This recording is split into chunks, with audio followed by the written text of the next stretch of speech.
It was a way for banks and lenders, originators of loans, to get new money in their coffers in order to make new loans. It's one of the things I talk about quite often, not only in the book, but throughout my history, is that, the industry of home ownership, the relatively low interest rates that Americans see comparative to the rest of the world, and the ability to borrow at relatively high loan to value on real estate is all because of the secondary mortgage market. It all comes from this non-existent opaque market that banks and lenders and pension funds and insurance companies can go buy a big pool of mortgages, put 100 million or 500 million or $1 billion of cash to work on fixed rate mortgages or government backed mortgages or private mortgages, which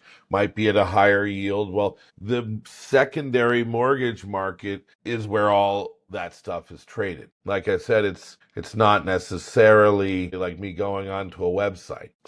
As a matter of fact, many have and still have, Newmark and others, they have tried Real Insight.